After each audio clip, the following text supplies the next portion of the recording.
Organid on maailma kõige toitainerikkam toit. Palju vitamiine, mineraale, ensüüme, aminohappeid ja kasulikke rasvu. Võrreldes sünteetiliste toidulisanditega on organid naturaalsed ja väga kergesti omastatavad. Nutriest on Eesti bränd, mis toodab tippkvaliteediga maheveise organitest toidulisandeid, mis on 100% naturaalsed, ilma täite ja lisaaineteta. Nende külmkuivatusmeetodil säilivad ka kõik kasulikud omadused, nii et kui soovid tunda ennast energilise ja elurõõmsana, pööra pilk nende kodulehele, milleks on nutriest.eu.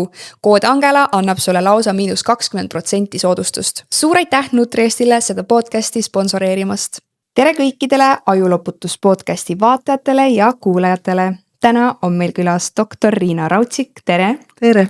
Ja kuna sul on viimasel ajal väga palju podcaste välja tulnud vee teemal, muidugi sinu teemal on ja alusline vesi, siis ma mõtlesin, täna räägime hoopis natukene stressist. Mida see stress inimesele teeb ja mis asi see stress üldse on? Hea meelega, sest stressist kirjutamine ja loengute pidamine 25 aasta jooksul on mul olnud üks põhiteema. Su esimesed raamatudki on ju põhiliselt selle teemal. Ja. Aga mis see stress siis on, et väga laias laastus on stress kohanemisreaktsioon nii välis- kui sisekeskkonna tingimustele. Laialt öeldes nii, et stress on meie ümber kogu aeg. Näiteks see, et mina tulin sinu juurde, alateadlikult ma ikkagi mõtlen ja pean natuke koondama ennast, see on stress. Stress on igasugune hirmutamine, ehmatamine, stress on mingi uue, ükskõik, millegi uuega kaasaminek, eks ole, mille ees meil alguses on hirm ja nii edasi. Stress on meie saatja läbi elu ja kogu aeg. No mis see meiega teeb? Aga enne kui me ütleme, mis ta meiega teeb, räägime üldse, võib-olla inimesed ei ole mõelnud, et mõeldakse ainult mingid emotsionaalsed pinged stressi all, aga tegelikult ma loen siit ette, mis meie stressorid oleks, ma ei jõua neid kõiki ka lugeda, et näiteks erinevad emotsioonid, hirm, ehmatus, lärm, on see muusika või inimeste kõva, aga see ei ole ajule vastu võetud, ta hakkab kaitsma ennast. Et isegi kui inimene kuulab endale meeldivat muusikat, siis tegelikult ajule on ta ikkagi stressi peale. Kui ta kuulab seda kas liiga kõvasti või muusika on tümps, sellepärast et et kasutatakse ju sellist voolavat mitte meloodilist muusikat ju, et raviks stressi vastu, ma ju ise kasutasin üle 30 aasta vist seda vibratsiooniteraapiat ehk koos muusikaga ehk siis, ma ei saa kohe öelda, ühesõnaga, kus madalsageduslike helidega mõjutades keha voodis lamades, olid ikka kohutavalt head tulemused. Tikid, lastel, kogelemised, voodi märgamised, kõik olid 10 päevaga läinud. Ja ma käisin nendega ka 2 või 3 korda ülemaailmsetel kongressitel rääkimas ja kuna seal ei olnud sellel alal, nagu sinna alla kuulus ka muusikateraapia, mis on teine vibroakustiline teraapia, mida mina tegin, on hoopis voodis lamamine ja helidega just kui massaaži sees lamamine. Ja see oli rahustav, et seal olid siis sagedused mul, mis ma tegin, need plaadid generaatoriga oli 35–70 hertsi. Need olid tuntavad paremini kui kuuldavad. Väga, väga hea, aga ma kahjuks enam nüüd ei tee. Näiteks ühe kord ehmatus, nagu ma ütlesin, see on stressor. Siis vaikust meil on ju vähe, eks ju. Ja lärm hoiab meil kogu aeg selle erutussüsteemi, et pärast me räägime sellest sümpaatilisest närvisüsteemist üleval. Ja mida kauem ta hoiab, seda rohkem me hakkame tekitama kehas põletikku ehk liigset happesust. Aga täpselt samuti loteriivõit suur, see on samasugune. Positiivne erutus ja armumine, väga tugev erutus. Nüüd teine, mida ma ikka armastan öelda, on liigne informatsioon. See, mida tänapäeval meie saame, aga noored, kellel ei ole veel alateadlikku kogemust elust, räägime alateadvusest pärast, siis see informatsioon, mida nad igapäevaselt oma telefonist või siis arvutist saavad, on lihtsalt liigmisliig. Nad ei jõua seda hallata nii-öelda. Siis edasi, on palju räägitud see sinine valgus, mis tänapäeval ümberringi meil on telerid ja töökohtades valgustid, eks ole, mis siis juba, nagu Sergei Saadigi räägib, et vaadanud selle kohta teadust, kuidas naiste hormonaalne süsteem muutub ja kannatab selle all ja viib ikkagi põletike tekkele jälle kehas, mida hakatakse ravima siis antibiootikumidega. Tänavavalgustus, kui sa magad ilma pimendavate kardinatete ja tänavavalgustus tuleb sulle tuppa. Just. No see on ammu teada, sest ameeriklased ju enamus magavad silmaklappidega, jah. Siis, aga ka see, et me ei viibi loomuliku valguse käes palju, me istume rohkem toas, arvutis, tehakse ka kodust tööd, eks ole, kaugjuhtimisel. Ja me ei käi enam ka päikse käes, kust me tegelikult saame päiksefootonid, on meile ju energiaallikaks. Ja kui meile räägitakse nii-öelda meediast ja igalt poolt, et päike on väga kahjulik, et ta tekitab nahavähk ja nii, siis ikkagi võiks rääkida lõpuni selle asja, sellepärast, et päike on meile väga kasulik, aga kui me tema käes seisame liigselt või võtame liigselt kaua päikest, siis tekib nahapõletik. Ta kaitseb sellega, et me enam... Nahk ei ole ette valmistatud selleks, et täpselt eestane mingi detsembris on siin pimedas Eestis olnud, läheb kuskil Austraaliasse, laus päiksega, täpselt, siis ta on kahjulik. Meil on kõigil see olnud. Mina olen ka lebanud 6 või 7 tundi päikse käes ja siis koju läinud ja ma ei tea, koorega, mis mind lapsena määriti. Vot see on kahjulik, mitte see, et me peame hakkama kasutama mingisuguseid naftatooteid, et kaitsta enda nahka. Aga muidugi, mida võiks aru saada, on see, et kui me suvel saame päikest, normaalselt, kas või liikudes väljas, siis meie nahk tõmbab pruunikaks enamus inimestel. Ja melaniin siis aktiveerub selleks, et keha kaitsta liigse ultraviolettkiirguse eest, mille abil naha all sünteesitakse kolesteroolist D3 vitamiin. See tähendab, pruunis ei teki enam nii palju D-vitamiini ei suudeta sünteesida. Minu jaoks tähendab see seda, et ka suvel tuleb D-vitamiini võtta, kui juba pruun ollakse. Sest kui ma Jüris olin, siis ma selle teemaga ju alustasin kunagi ja need näitajad, mis ikka inimestel D-vitamiini osas olid nii jubedad, et 6 ja 12 olid näitajad. Ja nüüd praegusel hetkel, siis oli veel ülemine norm 250, nüüd on see ära võetud ja norm on rohkem kui 75. Mis tähendab, et ülemist normi ei ole tegelikult. Aga kuidas arstid teile räägivad, kui juba üle 100 või 140, siis enamus hakkab kiljuma, eks ju. D-vitamiin on nii tähtis. Ta on põletikuvastane, ta ei lase vähki. Üledoosi sellest siis tegelikult võtta ei saa. Kui sa iga päev jood, on inimesi, tähendab üledoosi toimeid, ma ei ole veel kuulnud, aga ma olen näinud teadustöid, kus oli 700 inimesed nanomooli liitris, need olid need, kes oma lihast kasvatasid ja pudelite viisi näiteks ole, et keha suudab selle kohe tasa teha. Ja kui soojalt maalt tullakse, siis ma ka hästi kohe proovisin. Siis korraks oli nagu norm kuskil seal 150, 160, võib-olla 200. Nädala pärast oli see kõik juba tagasi. Nii et selles mõttes hirmutatakse meid üledoosiga. See võib ju kuskil teaduses olla uuritud, aga mina ei tea üledoosi küll. Ma just lugesin sellist huvitavat lugu, et võeti 3 gruppi lapsi, tehtigi nende vitamiinidega, see oli erinevad vitamiinid ja antigi lastele mitte midagi ehk et aladoos, anti normaalkogus, mis siis ametlike soovituste järgi ja siis anti üledoos. Ja kuna need lapsed, kes seda üledoosi said, nende võimekus, kõik õppimised, asjad läksid nii palju paremaks, siis lõpuks ei lubatudki avaldada selle testi nagu tulemusi. Nii on ja nad ei saanud üledoosi, vaid ilmselt nad said norm D-vitamiini. Jah, just. Aga see käinud ainult D-vitamiini, kus olid nagu muud vitamiinid ka. Sest kui D-vitamiini meil ei ole ja me arvame, et suveti ei ole teda vaja, kuigi enamus töötab ju mitte päikse käes, eks ole, ja päikse käes oleme suht vähe, siis sügisest oleme me kõik haiged. Gripid küll ei tea, kuidas me nimetame, sest D-vitamiin on ju põletikuvastane hormoon, me nimetame vitamiiniks ja vähikoldesse ei lase ta oma vereringet tekkida, et vähk ei saa, vähikolle ei saa hakata arenema, aga tal on nii palju neid tahke, et need on mul koduleheküljel ka üleval, kui keegi tahab vaadata raudsid.com need D-vitamiini jutud. Nii, edasi siis stressoriks on ka temperatuur. Näiteks kui meil on 43 kraadi suvel sooja, on see kehale väga suur stressor. Et me peame vaatama, kuidas me kohandame ennast, aga kui on ka väga külm, samamoodi. Et me elame küll majades ja saame vältida seda, aga tegelikult on see stressor. Loomulikult ravimid. Ma ütlen lääne ravimid.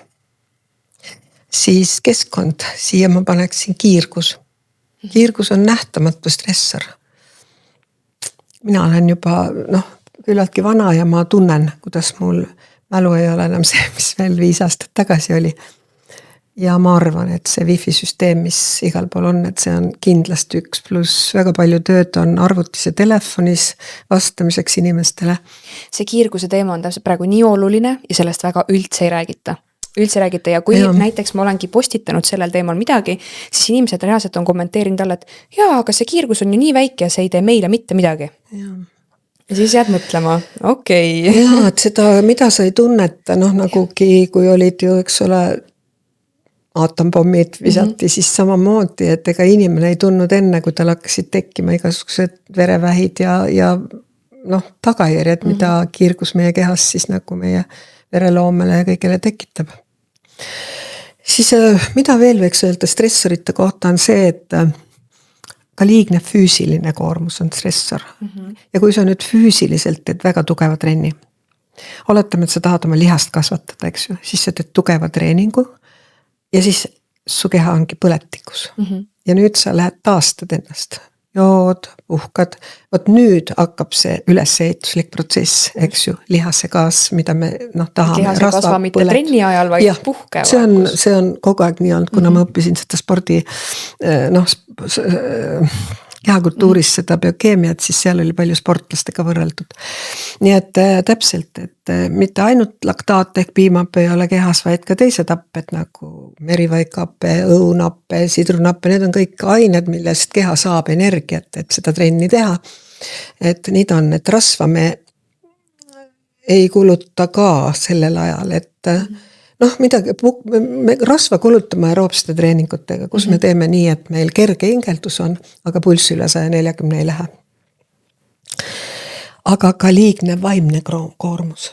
Sellest ilmselt me hiljem räägime, sest see hakkab meil siit nii-öelda alateadvusesse. Seda vist peavad inimesed selleks põhiliseks stressiallikaks. Jah, peetaksegi nii, emotsioonid erinevad ja kõik saavad aru, et hirm ja hirmutamine on tohutult tugeva stressorid, kus keha asub kohe kaitseseisundisse, aga enda taastamist ja ülesehituslikke protsesse ei toimu. Üks asi on see hirmutamine, et ma nüüd ehmatan sind kuskil aastaga, teine asi, mõtlen uudised kas või. Kuidas tegelikult massiliselt inimesi ühiskondlikult igapäevaselt hirmutatakse. Kui inimene ütleb, mul telekas käib, aga ma ei vaata, ma ei kuula, aga alateadvusesse jääb ta ju ikka. Sellel põhinebki reklaam näiteks. Et nii palju lastakse, et sul jääb ta alateadvusesse ja sa lähed poodi ja ostad selle, mida sa sealt nägid. Ja sellest tehtigi siuke uuring, et küsiti, ütle mulle number 1 hambapasta, mis algab C-tähega, kohe öeldi ära. Ja täpselt kõik need, mis seal reklaamis kogu aeg tulevad, täpselt need kohe olidki seal topu öeldud. Ja nüüd, kui nendest asjadest inimene aru saab, et peale selle on veel keskkond selles mõttes, et nii kurb, kui see ei ole, me elame toksilises keskkonnas praegu. Et kuna mullad ei ole enam täis mineraale ega kuna baktereid on tapetud nüüd juba, ma ei tea, kas aastakümneid või et saada paremat saaki, eks ole, pestitsiidid, herbitsiidid, et ei oleks umbrohtu ja kasvaks suuremaks, kõik suuremaks, ma ei tea, kui suureks nad veel kasvada võivad. Nägin videot Ameerikast, kus naine läks poodi, ostis viinamarju. Saad aru, üks viinamarju nagu õun. Peopes, ja ma olin šokis ja mõtlesin, et kas ta päriselt sööb need ära. Täiesti šokk. No aga meil samamoodi enam vähem ju kõik siin juba. Ma pärast näitan sulle seda videot, see oli tõsiselt peopesa suurune viinamari, õuna suurune viinamari, mis tegelikult ju, kui sa vaatad veel päris loodusesse, kui väiksed need ja kibedad need päris viinamarid tegelikult on. Praegu ilma seemneteta, super magusad ja suured. Ma ise ka vahepeal sõin neid palju, aga siis lihtsalt paned oma mõistuse tööle, et saad aru, et ei saa, sest ma isiklikult nägin ühte reklaami, kas see võis olla Brasiilias, kus kasvatatakse neid avokaadosid, ja siis seal oli tohutu suur tünn, kuhu nad pandi ja vette ja sinna lisati seda kurikuulsat MMS-i, mis pestitsiidid nagu lammutab. Nii oligi, näidategi, et see ongi see, mis pestitsiidid lammutab. Ja alles siis nad saadetakse mürki, et midagi sealt nagu ära ikkagi tuleb. Aga me sööme iga päev. Kas kõik tootjad teevad nii või? Ma ei tea, see oli seal, ma ei oska öelda seda, aga ma võin nii palju öelda, et ma vahepeal käisin hästi tihkelt turul et osta kartuleid ja kui ma ükskord kuulsin turul 2 meest, kes seal müüvad ka selliseid kartuleid ja ma ostsin neid ja suured ilusad. Ja kuulen, kui teine räägib teisele, et ei, mina küll, ma ei tea, mida ta ei tee, ma kohe teen Roundupiga kõik üle ja mure murtud. Ja siis ma hakkasin seal turul ringi vaatama ja mõtlesin, et issand jumal, et seal ei ole üks naine vist võis olla, kes ise kasvatab, vanem inimene, tead, oma lisaraha teenib seal natukene pannud porgandeid ja tilli ja aga teised on kõik vahendajad, poolad, kaubad, eks ole, ühel pool, teisel pool, maasikatega on juba teada, kuidas oli, et selles mõttes keeruline on praegu sellise keskkonnaga, mis on sulle toksiline igas mõttes, et veed, mullad, põhjavesi, nüüd juba hakatakse rääkima, ma räägin 25 aastat, et põhjavees on, eks ole, pliid, elavõbedat, alumiiniumi, kaadiumit. Aga oleneb, kui sügaval põhjavees on ju. Kui me läheks veel sügavamale, siis seal vist on puhas. Jah, ma ei tea seda, aga põhjaveed on igal pool ära rikutud, sest see on nii kaua aega võtnud. Nii. Et inimene mõtleb, et läheb allikale, saab puhast vett, aga tegelikult. Jaa, tegelikult. Või kas või maal elad, sa vaata, et Tallinnas või näiteks linna inimene saab aru, et okei, kraaniveest ja mingid jama sees, aga siis inimene ütleb, ma elan maal, mul on oma puurkaev, mul tuleb puhas vesi. Jaa, nii on ja ma olen ise ka kunagi nii mõelnud ja me jäime kogu aeg meie salvkaevu vett siin, kui ma suvitasin veel Pärnus, nüüd ma elan siin ja nüüd meil on puurkaev sinna ühistule pandud, aga kui ma panin pöördosmoos filtri endale peale, kui meil salvkaev oli, siis 3 kuuga oli see niiviisi ummistanud ja see, mis seal oli, ma ei oska sulle lihtsalt öelda, see oli tumepruun see filter ja ma pidin iga 3 kuu tagant vahetama. Nüüd, kus on siis see puurkaev, nüüd me tegime hästi suure summa eest igasugust asju, mida ma tahtsin, et vaadatakse ja raskmetallide koormus on väga suur. Nitritid, nitraadid, kolloidraud.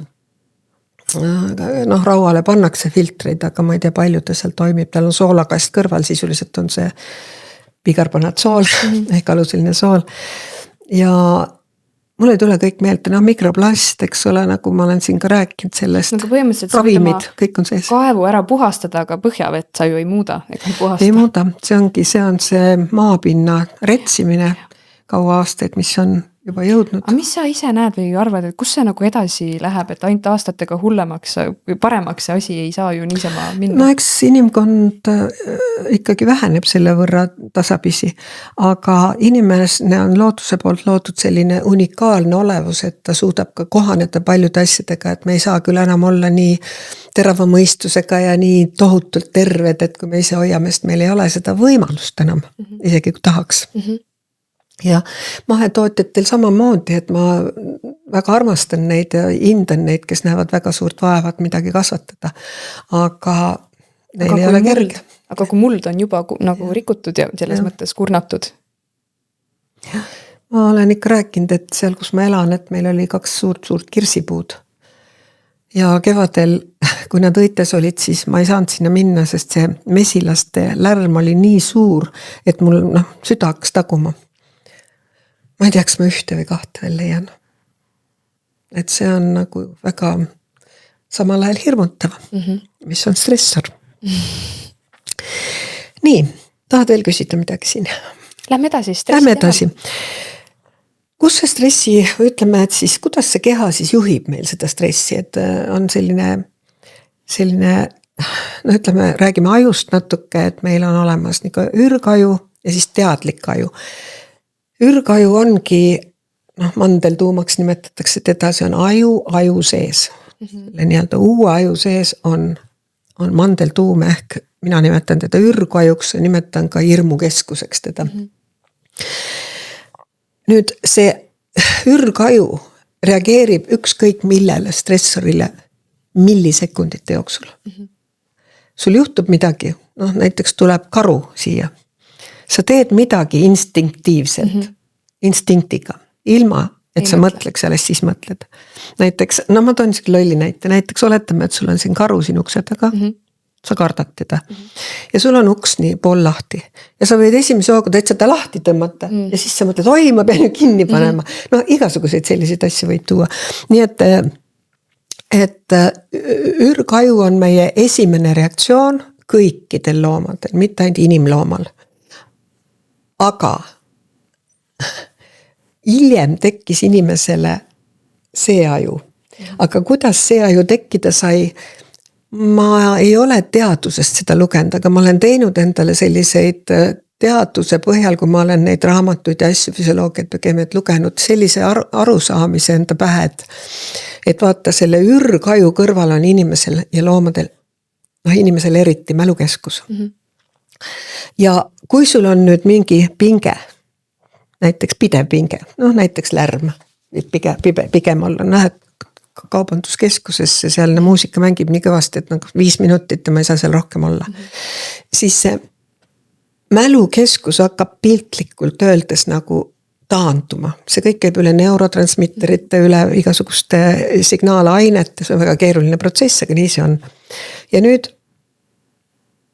sellel ajal mälu lähebki kehvemaks, aga mida mälu tegema hakkab? Pärast räägime lähemalt sellest glutamaadist, ta hakkab kohe viskama kehasse kõige võimsamat erutusainet nimega glutamaat. Ja nii kui glutamaat tuleb ja meil hakkab keha ennast niiviisi selle sümpaatilise närvisüsteemi poolega niiviisi kaitsma, nii kohe keha teeb sellest glutamaadist gamma aminovõihappe, mis on kõige võimsam kesknärvisüsteemi rahusti. Ja keha toimib kõikide asjadega nii. Ta igale erutusele teeb midagi, et seda hakata likvideerima. Aga meditsiin hakkab inimeste soovil neid maha lööma selle tõttu, et inimene jookseb arsti juurde ja ravimid, lääneravimid hakkavad varjama seda. Nii-öelda sümptomid sellega, et löövad immuunsüsteemi maha ja keha ei saa põletikku tekitada, et siis tagasi ta viia. Lihtsalt seda ei saa. Küsida, mis see tulemus siis nagu on? Tulemus on igasugused tekkinud haigused, sest immuunsüsteem on kaitse, millel on tohutult palju rakke, eks ole, kõik need natural killers, need tapjarakud, valgevererakud on põletiku vastased. Kui sa valesti sööd, sul tekib näiteks leukotsüütide tõus, alimentaarne leukotsütoos. Samuti valgulised ained, see reaktiivne valk, igasugused ained, mis immuunsüsteem on tohutult keeruline, tal on igas organis ja koes on oma kaitse veel lisaks, eks ole, see on väga-väga keeruline süsteem. Lihtsalt ta on maha surutud ja kõik haigused, mis peaksid põletikuna minema tugevast põletikust tagasi, jäävad enima. Äkki inimesed, kes iga päev selle stressi all nagu elavad või töötavadki täpselt kaubanduskeskuses, lärm pidev kogu aeg. Neil hakkavad füüsilised kaebused lihtsalt. Ja siis ta mõtleb, kust see tuleb? Jah, et ma olen ükskord läksin suures kaubakeskuses ühte asja endale otsima ja läksin selle müüja juurde, igas poes on oma muusika ja see on nii kõvasti, et raske on rääkida. Ja küsisin, et kallid noored, et kas teil kästakse, et see muusik siin on või? Ta ütles, et jaa. Ma küsisin, et kas te tunnete ennast tõesti hästi selle keskel? Siis ta ütles, et ma ei kujuta üldse elu ilma selleta ette. Päriselt? Et nad on nii harjunud. Ma rohkem muidugi ei rääkinud. Nii, ühesõnaga igasugusele stressorile, millest me rääkisime, siis keha alateadvuses reageerib siis ürgaju ja selle kõrval olev mälukeskus.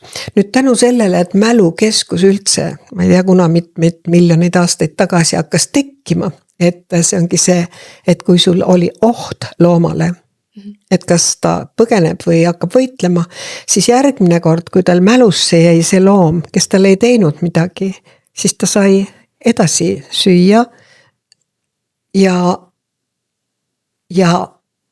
tänu mälule sai hakata näiteks arenema inimene. Inimese just eesaju, aga üldse. Ja nüüd see eesaju, mida nimetatakse prefrontaalkooreks, see on nii-öelda kognitiivne aju, see on see teadlik aju. Et kui meisse nüüd siseneb mingi stressor, siis see siseneb emotsionaalsesse ajusse, see on siis mälukeskus ja ürgaju.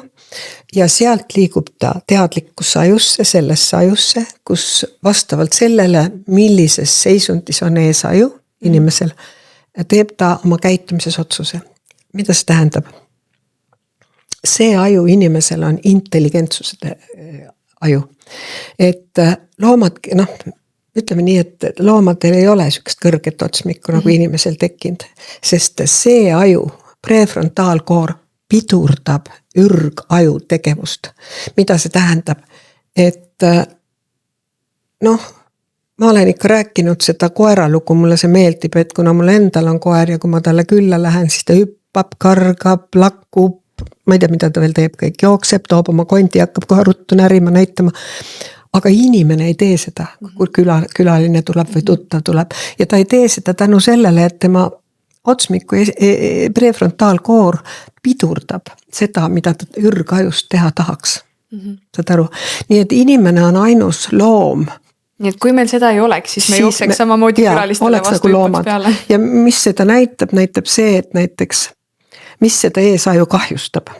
Kas mul on see eraldi pandud, et ma ei mäleta vist ei ole. Et inimene saab tegelikult ise hoolitseda selle seisukorra eest. Mis seda aju kahjustab?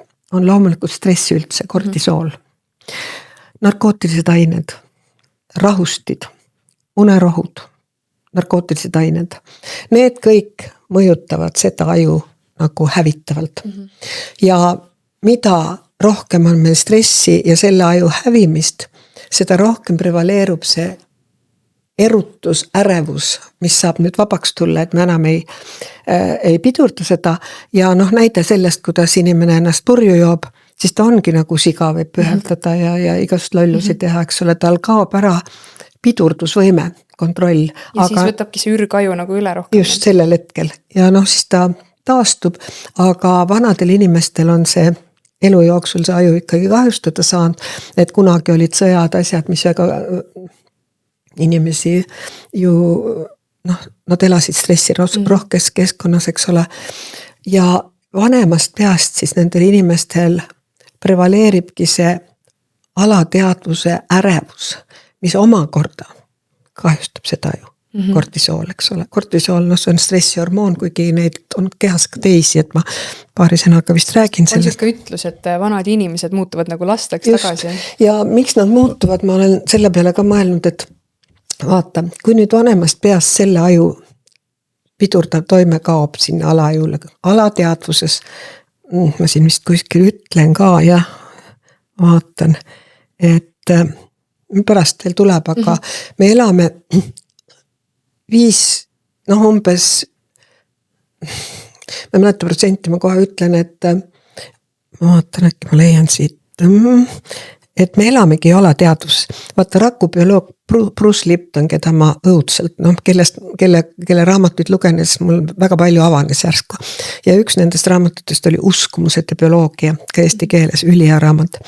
Tema sõnul on kõigest 5-6% meelest teadliku kontrolli all. Kõik ülejäänu tegeleb alateadvus, kõik. Ja kui sa nüüd natuke mõtled, siis see on uuritud, et juba loote eas hakkab salvestama loode mälukeskuses asju. Miks siis emad laulavad ja eks ole, püüavad midagi teha. Siis edasi tuleb juba ema, isa, kes hakkavad talle õpetama, need jäävad tema alateadvusesse, mälukeskus, alateadvuse kõrval on mälukeskus, eks ju. Nüüd tuleb juba lasteaed, kool, täiskasvanu töösuhted, kogu aeg me täiustame, areneme, oma kogemusi korjame sinna. Ja selle ajuga me elamegi. Sa tõused hommikul, pead trenni minema, sa oled sellega harjunud, sul ei ole mingit pinget, sa lähed tööle või arvuti taha või ükskõik. Aga kui sul üks hommik on vaja muutust teistmoodi, siis sa juba pead ennast pingestama, et mida ma tegema pean, eks ole. Nii et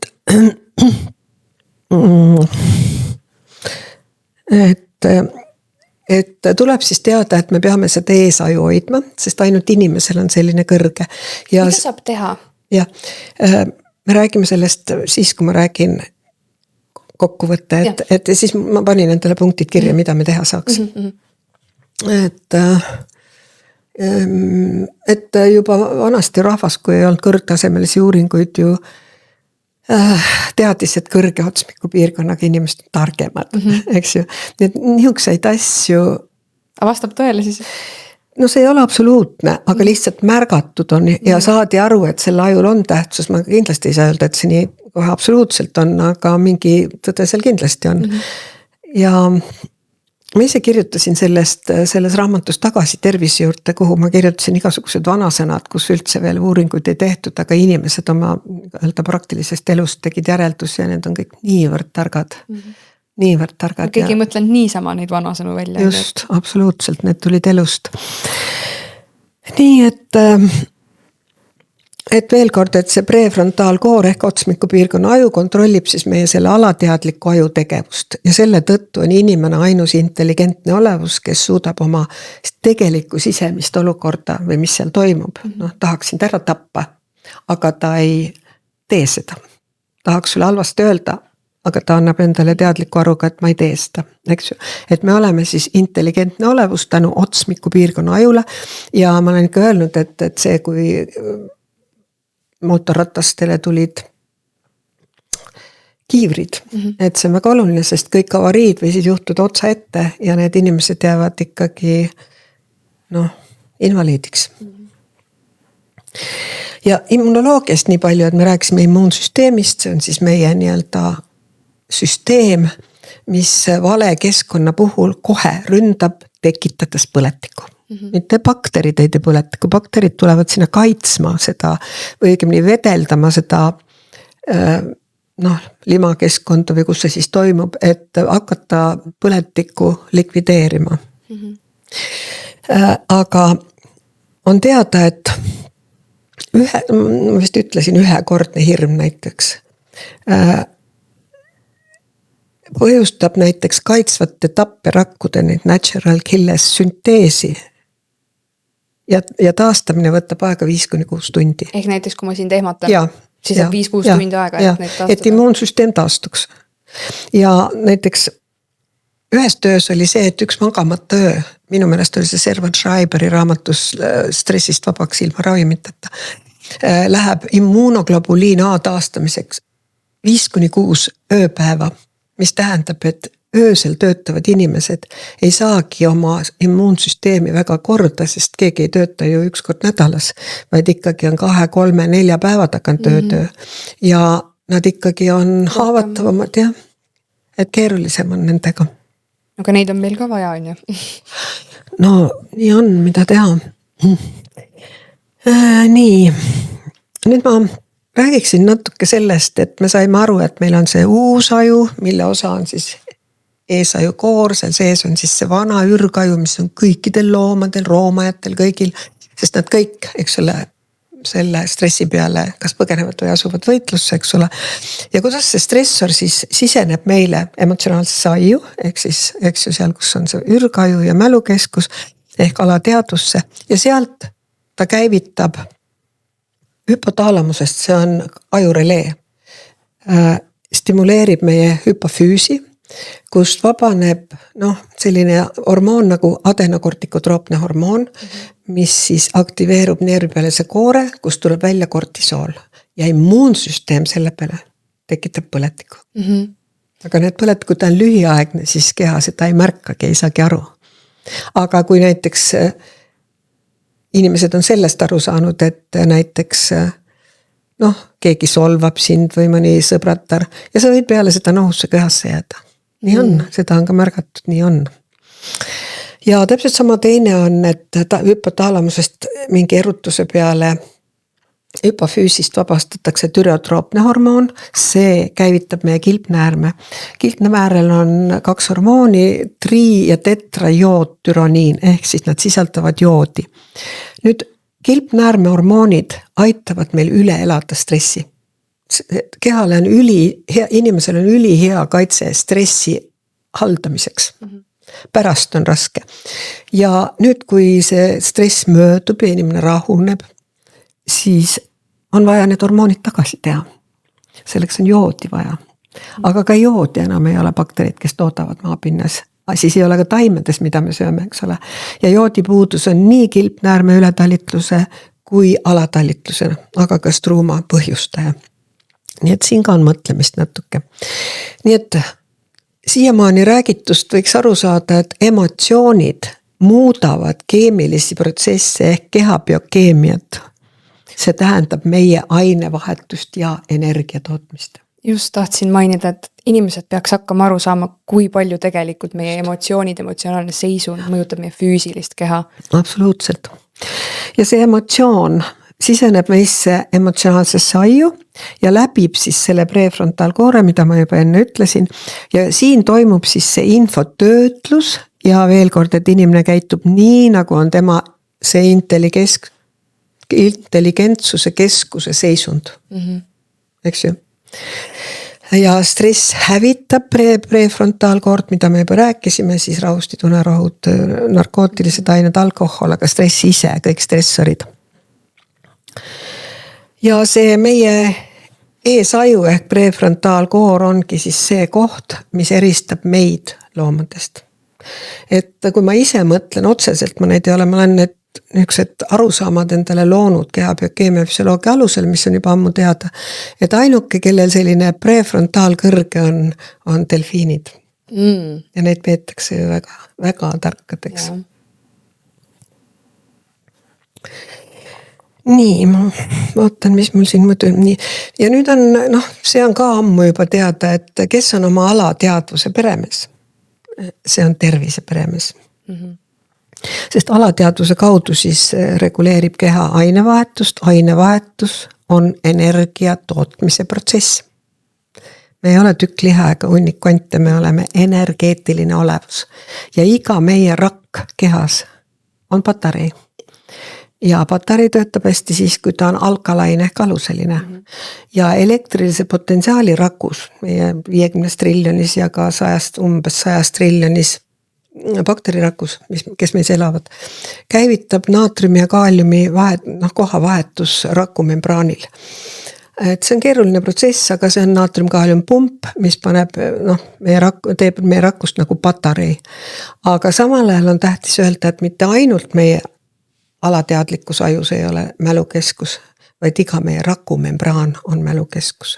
Ja ma vahest mõtlen selle peale, et mina õppisin muusikakoolis ja kui ma mängisin, siis noot oli ees ja olnud meeles ja siis õpetaja järsku võttis nooti ära. Ja tükk aega läks iseenesest veel edasi, sest tegelikult pala oli peas. Ja kui sa teadvustasid seda, siis kadus see võim ära. See on mul hästi meeles kohe. Aga nüüd läheks sinna, mis on nii-öelda minu niisugune teema alati olnud, et alateadvuse kaudu siis reguleerib keha ainevahetust. Eks see on siis kokku neid kolme, siis see ürgaju, siis mälukeskus ja prefrontaalkoor nimetatakse limbiliseks ajuks. Ja sealt limbilisest ajust algab siis autonoomne närvisüsteem, millel on siis sümpaatiline ja parasümpaatiline pool. Aga enne veel ma olen endale kirja pannud siiski, et mida siis alateadvus meie kehas juhib. Mida me alateadlikult kogu aeg teeme. Ta juhib hingamist, südametegevust. Nii kui sul on mingi pinge, stressor toimib, kõik teavad, süda hakkab taguma. Vererõhku, nii kui on pinge, vererõhk tõuseb, ta on kohanemiseks vajalik. Nii nagu füüsilise pingega ta tõuseb ja peabki tõusma, nii ka vaimse pingega, täpselt samamoodi. Ta juhib meie, reguleerib meie und, seksuaalsust, immuunsüsteemi, nagu me oleme rääkinud, hormoonide ja eritumist ja kõige alus siis ainevahetust. Ja kui nüüd vaadata seda, mis ma siin ette lugesin teile, siis üks funktsioon on siin selline, mida me saame ka tahtlikult veidi reguleerida, see on hingamine. Et me hoiame hinge kinni ja kui nüüd see CO2 ehk siis süsihappegaasi osarõhk tõuseb nii kõrgeks ja hapnikku on juurde vaja, siis me jätkame hingamist. Aga seda saab teha. Teised on kõik, ütleme nii, siis südametegevus saab ka mõjutada, kõike saab alateadvuse kaudu mõjutada tegelikult. Lihtsalt selleks on teadmisi vaja ja selleks on Ja kui sul on teadmised, siis sa võid laua taga istuda ja hakata mõtlema, et mu pulss on 200 ja siis ongi. No sellest on nii palju raamatuid kirjutatud mõttejõuga terveks. Minul endal on sellega raskusi. Mul on kergem teiste võtetega. Mul endal millegi pärast on niiviisi. Aga räägime nüüd sellest, mis sealt limbilisest ajust siis hakkab. Seal on siis see sümpaatiline pool, mis on see nii-öelda igal loomal ja inimloomal ja kõikidel hästi arenenud, tähendab kehakaitse stressori eest on ülihästi. Kõik sümpaatilise kerutuse poole närvilõpned lähevad meie kudedesse, organitesse ja nii kui üks stressor mõjub, nii kohe pupillid laienevad. Vaateväli suureneb, hakkab olema valmisolek. Südametegevus kiireneb, et verd ja hapnikku viia rohkem igale poole kudedesse, aga ta ei anna nendesse kudedesse nii palju hapnikku sellel ajal, kui nendesse, mis on vajalikud võitluseks, lihastesse, südamesse, kopsudesse.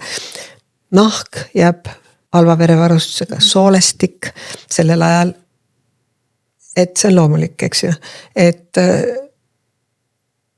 stressi ajal seetimine ei ole heas seisus, et see tuleb parem, kui on nagu kõht tühi, aga lihastesse kohe kõik suureneb. Nii bronhid laienevad, adrenaliin laiendab neid, kui see neerupealise säsist meil purskub verre. Laienevad, et rohkem hapnikku saada ja seda ainevahetuse lõpp-produkti appelist CO2 välja viia. On gaasid ainevahetus, eks ole. Hingamine muutub vabamaks, nii et tegelikult nagu iga stress, nagu ütleme need, kellel on see näiteks pinge peal ja kogu aeg mingid astmaatilised või bronhid, eks ole, siis tegelikult adrenaliin aitab, kui ta purskab verre, eks ole, ja selleks on ka meil need igasugused inhalaatorid ja et sellega aidata nii seedetegevus, ma ütlesin, pidurdub. Nii et neerupealisest siis nagu me lugesime ka sekreteeritakse verre adrenaliini ja nooradrenaliini ja peaaegu kõik teavad, et adrenaliin on ka ja nooradrenaliin on stresshormoonid ja kõike seda nad hakkavad tegema, mis ma räägin, ahendavad seal, kus pole vaja, kiirendavad südametööd, et ainult hapnikku on juurde vaja, sest ilma hapnikuta keha liigselt hapestub ja siis on energiatootmisprotsessid maas ja keha jääb haigeks, põletikku. Kas see on tõsi, et mida vähem sa oma neid neerupealiseid põletad, seda kauem sa elad? Jah, stressorid ongi selleks halvad, ma arvan küll, aga neerupealise säsist adrenaliin purskub, selleks on vaja ka C-vitamiini, mida kahjuks inimene ei tooda, et tal on nagu muteerunud see osa, aga selles mõttes C-vitamiini on vaja ja eestlastel on see C-vitamiini vaegus ikka väga suur, sest meil on ainult suveperiood, kus me teda hästi oma lootuslikust marjadest asjadest saame kätte, aga talvisel ajal, no kui me ta külma paneme, nad ei ole enam nii efektiivsed, aga siiski on astelpaiu marjad, mulle väga meeldivad ja hapukapsast ühest biotäiesti inglaste uuringul saab nädal aja C-vitamiini näiteks, mina teen hapukapsast ise ja siis sööme. Me engi just mõtleme nagu ajalooliselt, et kust siis nagu talveajal eestlased C-vitamiini said, et hapukapsast jah, kõige rohkem, sest siis külmkapp ei olnud ja aga siis oli ka see toitumine rohkem selline, et kogu aeg ei söötud, külmkapid ei olnud täis, vaid olid pikad vahed ja keha saab üldiselt kõigega väga hästi hakkama, et tänapäeval on nende ainete ja vitamiinide puudus ja ensüümide puudus just sellega, et keskkond ei toeta enam seda, kust me neid saama peaks.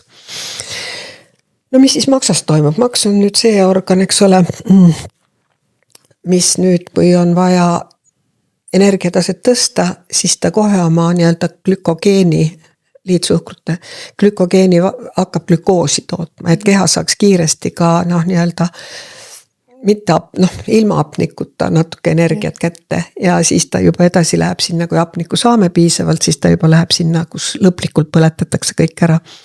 Sest suhkruvarusid kehas ei ole palju, et on maksas, on lihastes ja ringlevas veres, et rasva on igal pool ja rasv on kõige võimsam energiaalikas meil, eks ole, ja rasvade kallale läheb ta siis, kui süsivesikud on nagu, ei ole neid, see on nagu toitumise osas ka otsas, jah. Siis ainevahetus kiireneb üldse, see tähendab seda, et meil nagu erutus nagu mingil määral suureneb ja meil on see energiatarve suurem, aga kui me ei saa kätte, on jällegi liighappeline keskkond, mida nimetame põletikuks.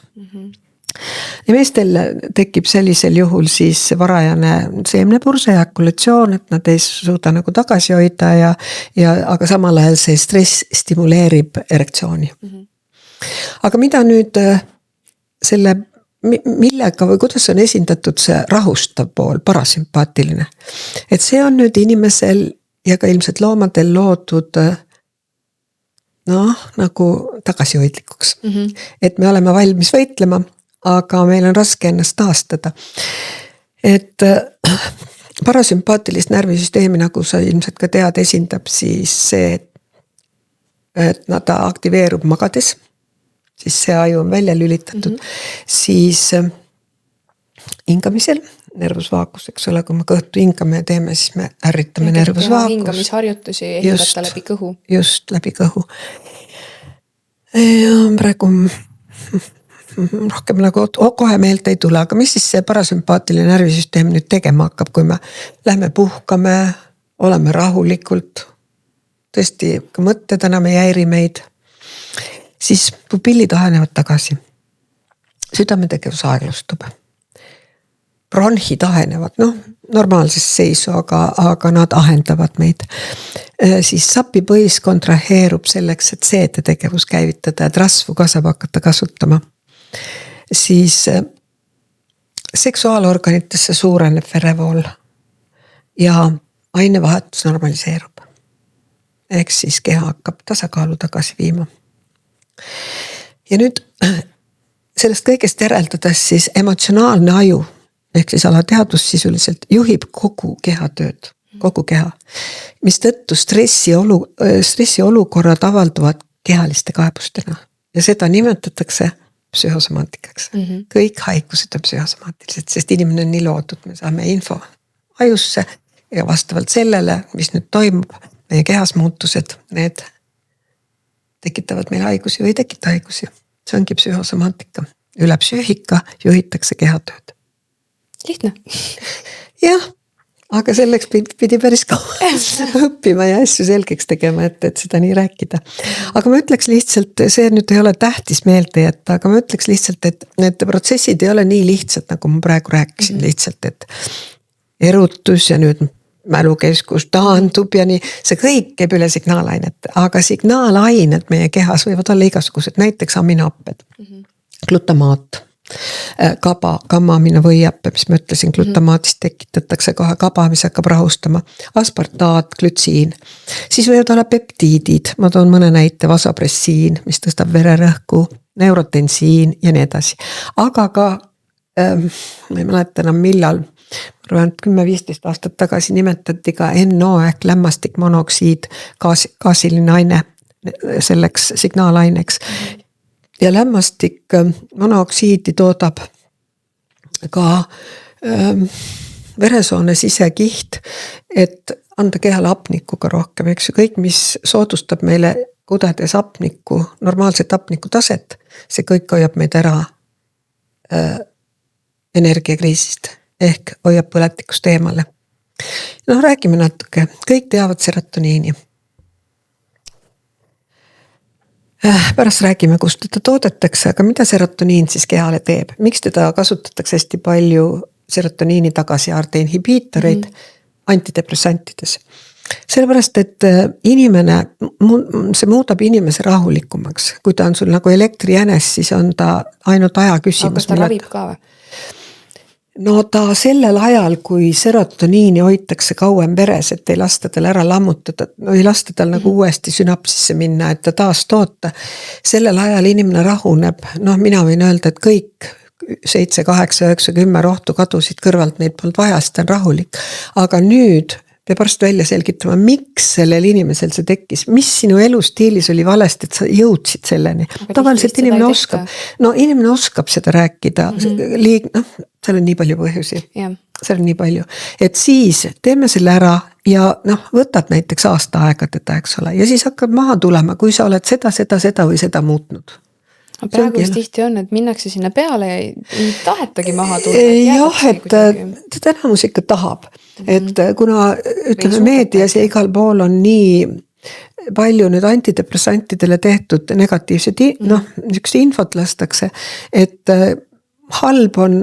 väga halvad on rahustid, need on hoopis teised ained, aga ma olen ise, ma üldse ei salga seda üks noorarstina 30-aastaselt kuskilt, mul oli tõesti raske aeg igatepidi igas mõttes. Ja ma enam ei leidnud muud, kui esimesed antidepressantid tulid.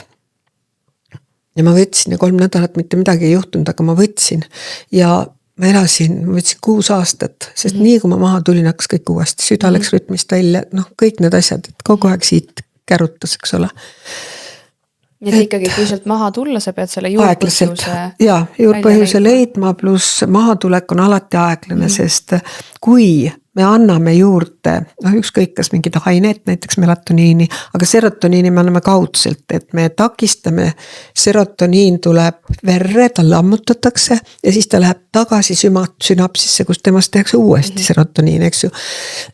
Et kui me nüüd anname serotoniini või melatoniini, siis keha enam ei toodata sellel hetkel, sest tagasiside printsiibiga saab aju teada, mul pole seda vaja.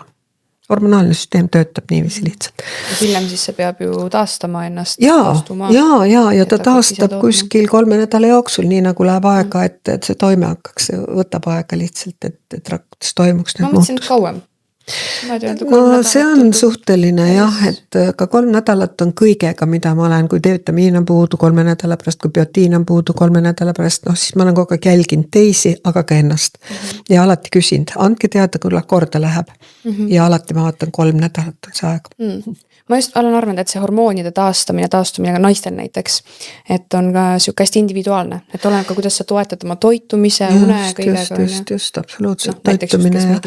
Minu jaoks algab tervis veest. Mina olen see, kes, et ma tean seda, et anestesioloogina ma pidin ainult sellega tegelema, et millist vedelikku kanda üle, kas siis oli vaja mingit soolalahust või plasmat või olenes sellest, mis kehas siis oli ja seda pidi aru saama nende analüüside järgi, mida me tegime. Aga vaata, vesi on 70% inimkehast ja soolikas on 6-10 meetrit pikk. See kõik toimib aeglaselt, aga kui sa ei joo näiteks, aga sööd, nagu väga palju toimub näiteks vanade kodudes, aga ka inimestel, siis kaua aega ei juhtu midagi, sest ainevahetuse käigus toidust me saame ju energiat ja ka vett 1,5 liitrit umbes. Ma just mõtlesin üks päev, kui palju tänapäeva inimene üldse vett joob enam. Väga paljud, nad joovad kohvi, teed, energiajooke, karastusjooke. Aga mina puutun kokku nendega, kes joovad ja kes on terveks saanud. Sa vibreerid samal tasandil oma klientidega, aga just kui vaadata laiemalt minnagi kuskile sinna sügama. Eriti vanemad inimesed, aga mõtleme natuke, mis on haigus. See on liigne happesus ehk põletik. Ja krooniline põletik on selline vindumine, kus me nagu ei saa aru, et keha on põletikus. See on kõikide haigus.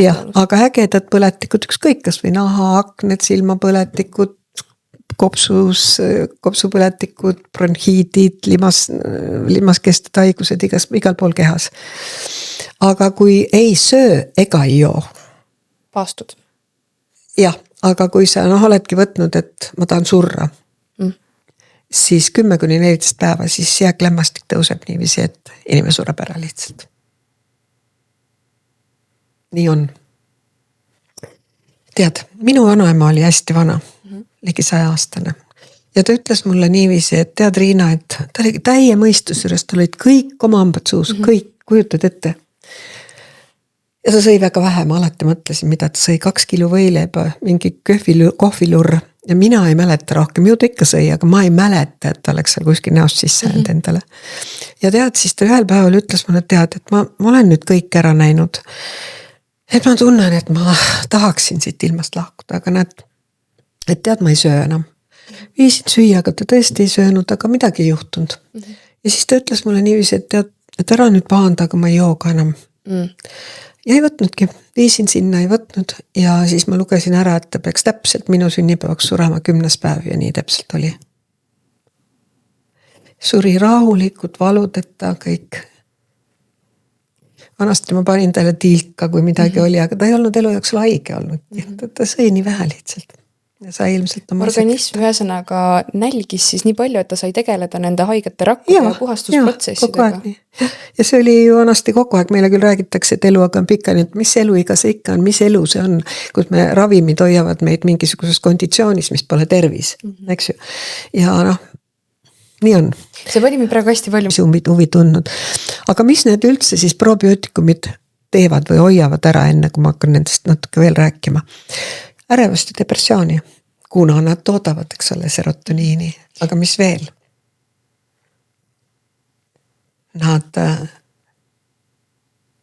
Nad toodavad meile meie eluks vajalikke aineid, mida nimetatakse postbiootikumideks. Nemad toodavad ensüüme, vitamiine, aminohappeid. Ilma bakteriteta me elada ei saaks.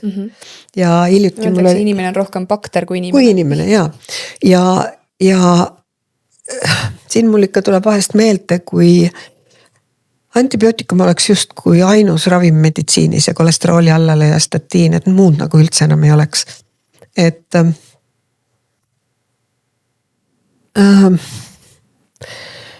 mis ma nüüd tahtsin öelda, et antibiootikumide teema jaa, see on jah, aga pärast ükskõik, mis sul on keha, aga inimene ise küsib, vaata kui tuleb arsti juurde, et arstidel ei ole väga palju valikuid, hormoon, antibiootikum, siis need kilpnäärme alatalitus, statiinid, mis kolesterooli viivad alla, eks ole, et sellist asja ei ole, et keegi selgitaks, et kuule, et räägime nüüd lahti sinu elustiili, öeldakse, et meil pole selleks aega.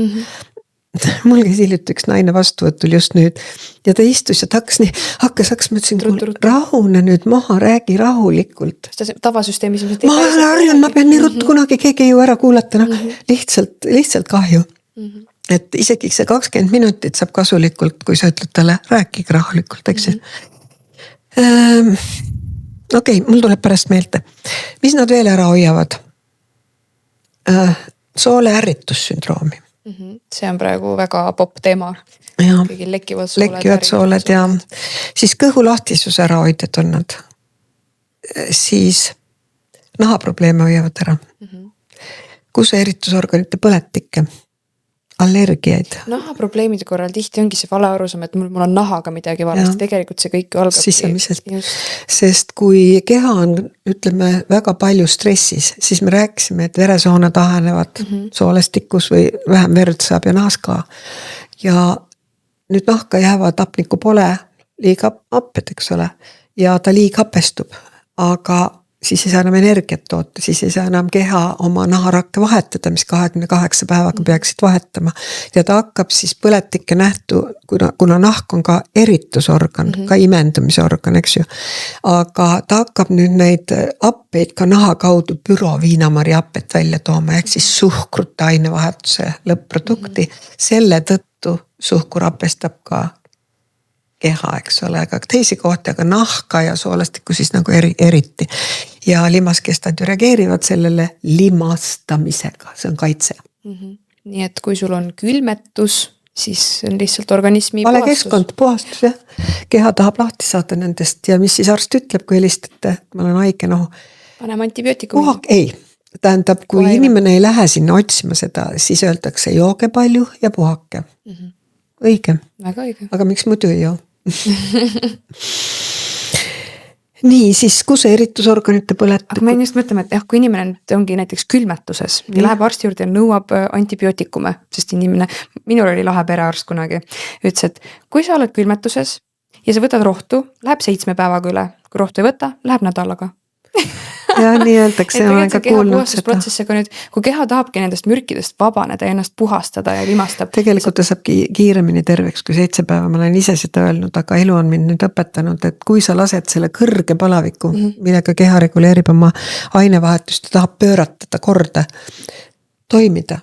Et ei hakka 38,5 võtma palaviku langetajad, sest keha relee ajus, hüpotaalamus juhib palavikku, kõige kõrgem saab inimesel olla 41,1, rohkem ei saa. Kui on näiteks aju lömastatud või mingi tohutu massiivne infarkt ajus, kus verevarustus on katkenud, siis küll võib tõusta see 43, siis juba saad aru, et aju on korrast ära. Aga 41,1 ja minu lapsepõlves, minu ema oli arst, ainult nii oligi mul ükskõik, kui harva ma haige olin. Kraadiklaas oli käes, vaatasin, kas on juba 41. Nii hästi mäletan seda ja 3-4 päevaga, muidugi peale selliseid põletike korrastust, kus kõrge palavik on, tekib nõrkuse faas, kus temperatuur, kui mõõdetakse, läheb ka 35 peale korraks ja siis on tõesti, siis ei jõua nagu minna kooli või tööle, et siis peab kodus olema. Aga haigus läheb hästi kiiresti mööda. Ma ise ka mõtlesin vanasti, et 7-10 päevaga, aga need, kes on tugeva immuunsüsteemiga ja ei võta mingisugused ravimid, mis ta immuunsüsteemi kogu aeg pärsivad, siis nad saavad ruttu terveks. Aga ma mõtlengi, et kui nüüd keha ennast puhastab ja sa paned sinna seda mürki juurde, siis sa ju tegelikult aeglustad seda taastumisprotsessi. No selles asi ongi, seda ma kogu aeg räägingi. Kui sul on immuunsüsteem korras, paar päeva täpselt ja... Ma teises podcastis võib-olla kõik ei ole kuulanud veel, mulle meeldib kõige rohkem rääkida seda, kui näiteks, oletame, et sa lõikad noaga enda laava. On valus, sest nahk sulle, eks ole, su keha terviklikkus kannatab ja see annabki valuga ennast tunda. Nüüd sellele valule järgneb kas sama päeva õhtul või järgmisel hommikul turse, punetus ja valu hakkab nüüd sellega natuke kaduma, põletik. Ja nüüd siia haava tulevad valgevererakud, tulevad verest, tulevad läbi verest välja ja bakterid. Bakterid oma eluhinnaga vedeldavad seda koevedelikku, mis siia turset tekitab. Ja nüüd, kui see turse on, need haavaservad lähenevad, kui on väga suur, peab arst nad õmblema. Tema ei paranda haava, lootus parandab haava. Ja nüüd, kui me iga kord, kui seda seome näiteks iga päev, puhastame alkoholiga, siis me tapame need bakterid, kes tahavad seda haava parandada. Just tahtsin öelda, et esimene asi, mis ju tehakse, resepti peale. Ja seda tuleb igalt poolt, kõik meid programmeeritakse filmides, ükskõik, sest see on meile sisse taotud, ka minul on raske paljusid asju aru saada ja ma olen täitsa kindel, et on veel asju, mida me ei räägi õigesti, absoluutselt. Siis allergiad näiteks, need saab ju kõik ära kaotada, kui me mikrobiomi, vaadake, lastel, see on kohutav antibiootikumide koormus, mis lastel on, kui ema läheb arsti juurde ja tahab ravi, siis arsti polegi muud teha, kui ta ei selgita talle, sest inimesed teavad, et antibiootikum teeb nagu imesid ja küsivad, aga arstil on ka raske, ma olen ju ise proovisin mitte anda ja siis tuli uuesti 2 päeva pärast inimene, ütles, nüüd peab mulle küll peale panema, eks. Et nii ta on, ei ole kerge muutusi sisse viia ja sellepärast kõik asjad võtavad jälle 100 aastat, et teha. Et vaata, bakterid meie kehas toodavad meile ka proteaase, need on valkude lammutajad ja laktaasi, mis on laktoosi lammutaja, eks piimasuhkru lammutaja. Ja proteaasid lammutavad gluteeni. Nii et kui meil on bakterite kooslus, mikrobioom korras, siis allergiaid ei ole. Sest kehal on olemas need ensüümid, mis neid lammutavad. Aga vaata, kuhu saab propagandaga viia kõik. Ma lähen poodi, ma absoluutselt ei vaadanud, võtsin piima laktoosivaba. Ja mees ütles, et lasta olla, ma joont ära. Ma pole nii õudsat magusat lürpi joont, mis asi see seal on, ma ei tea, ma ei viitsinud uurida. Jube. Ja tihti on mingi D-vitamiiniga rikastatud ja mõtle sinna on lisatud mingi taimeõlisid ja asju tegelikult just, viimast on asi kaugel. Ja kus on peale kirjutatud D-vitamiin, et seal on nihuke doos, et sellest nagu ei ole üldse mõtet rääkida, et kui me saaks tegelikult ka, kui me veterinaartoiduamet kontrollib kõike ka, ütleme, looduslikke ja sellised asju, mis ei käi alati läbi apteegi, siis ikkagi need annused lastakse suhteliselt väikesed, et nad ikka väga ei abista inimest, et tuleb siis nagu vaadata, et rohkem, et palju tegelikult ma väga loodan, et keegi ei joo seda laktoosivaba piima selle eesmärgiga, et sealt D-vitamiini kätte saada. Ma loodan ka. Tead, ma ise olen neid piimappebakterid ehk probiootikume eelistanud ikkagi doktor Ahira omasid. Sellepärast, et tema nagu õppis hiljem mikrobioloogiks, kui ta tegi ja need on 3-5 aastat siis fermenteeritud, kus need... Neid saab siis internetis tellida? Või igaüks niisama ei saa? Ma ei tea, kas see internetist vist, aga vist ohira.ee ma arvan. Aga ma arvan, et ka igasugustest mahepoodidest ma siiski usun, et nii on. Aga kui toidust rääkida, nagu kust toidust me saaksime neid kätte või sellisel kujul niimoodi? Nii et kõigepealt on nii, et bakterid meie sees on, kui me need hävitame, siis tekib probleem, eks ole, pidevalt ja kogu aeg. Aga tänapäeval kuidas neid hävitatakse? See põhiline asi on, mis inimene ise endale teeb, et ta neid bakterid seal hävitab? No võtame kõigepealt, mida arst teeb, eks ole, antibiootikumid, valuvaigistid, kõik need, mis palavikku langetavad, põletikuvastased, need ei soodusta meile mikrobiomi niisugust korrasolekut. Nüüd mikrobioom, mis see tähendab, et meie sees on 2-3 kilogrammi baktereid ehk kuskil 100 triljonit öeldakse. Ja minu lemmikjutt on, teema on alati, te oleks ju surnud, kui bakter teeks haigeks, eks ole ju. Ja siis me hakkame tapma, no meile öeldakse nii, et teil on kopsupõletik, teil on üks bakter kehasse sattunud, teil on põiepõletik, teil on üks bakter põide sattunud, kus on 100 miljoneid. Üks bakter. Just. Ajakirjatus oli nii, ma ise lugesin. Helistasin sinna ajakirja, ütlesin, et ärge laske kirjutada inimestel, kes ei tunne asja selliseid artikleid, aga noh. Ja siis hakatakse seda ühte bakterit, laia selle profiiliga tahan öelda, laia spektrilise antibiootikumiga tapma, et tapaks ikka nii palju, et kõik ikka hästi terveks saaks, eks ole. Sümptomid kaovad, aga tervist ei tule. Iga 2 kuu tagant jälle uus, eks ole. Just sellest ju ei räägita, mida peale näiteks seda antibiootikumi kuuri teha, kuidas oma tervis ja aga see taastumine toimub nii aeglaselt 2 aastat ja viimati siin tehti uuringus 5 aastat. See on ühe antibiootikumi kuuri kohta. Kui inimene teeb mitu kuuri aastas. Ja lapsed saavad 3-4 korda aastas. Lastest ei hakka rääkimagi. See pidi ulme teema olla, Merle Martinson sellel teemal rääkis. See on ulme. Aga siin peaks, ikkagi minu tutvusringkonnas on nii palju lapsevanemaid, kes saavad asjast aru. Aga kui sul on väike laps haige ja kõrge palavik, siis on, süda valutab, et ikka arst peaks üle vaatama ja ma saan sellest väga hästi aru. Aga tegelikult? Ta peaks lapse juures olema, ta peaks mentaalselt, vaimselt toetama, kõrval olema, kätt hoidma ja kui on kõrge palavik, siis teda füüsiliselt jahutada leigelapiga, kubeme piirkonda, kaela aluseid, et lihtsalt, et tal kergem oleks. Et palavik teebki halva enestunde ja kui palavik tekib ja haigus tekib, siis esimesel päeval janu ei ole. Nii et laps ütleb, ta ei taha ja ei tasu üldse muretseda. Ei ole veel tekkinud veepuudust.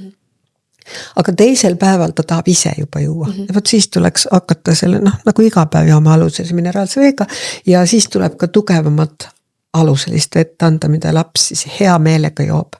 Ta on nagu loom, kes saab aru, et see aitab. Ja üks näide ei lähe mul kunagi meelest ära, et paljud ütlevad, räägi näiteid. Et ma töötasin 1 aasta, mina lapsi ei ravinud. Ma lihtsalt olin perearst, pinnuks silmas kõigile, mina pidasin ennast väga ebakompetentseks lastearstinast, ma ei olnud õppinud seda, meil oli lastearst. Ja ükskord, kui lastearst oli puhkusel, siis helistas mulle üks ema, kes tavaliselt oli hästi pretensioonikas ja ütles, et tulge koju, et mul on laps haige, palavik ja ma ütlesin, et äkki te tulete autoga siia. Tööd oli palju sellel ajal. Ja eks ta pahandas ja kõik nii, aga tuli kohale ja ma vaatasin last oli, kahvat, valge, istus seal. Ja ma ütlesin, et ma annan talle natuke juua. Ma ei öelnud, et ma panin sinna aluselist soodat sisse. Laps jõi selle, pool klaasi, ütleme niiviisi, 5-aastane oli, korraga ära. Ja 5 minuti pärast tõusis üles ja hakkas mängima. Nii ongi. Ja kes ei usu, seda proovige järele. Ja esimest korda, kui juua nagu seda kiirabi soodaga, siis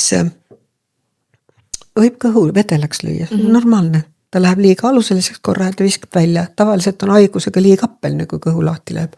Ja siis leitakse sealt üks bakter 100 miljonist, öeldakse, see tekitas teile düsenteeria või see, eks ole, salmonelloos.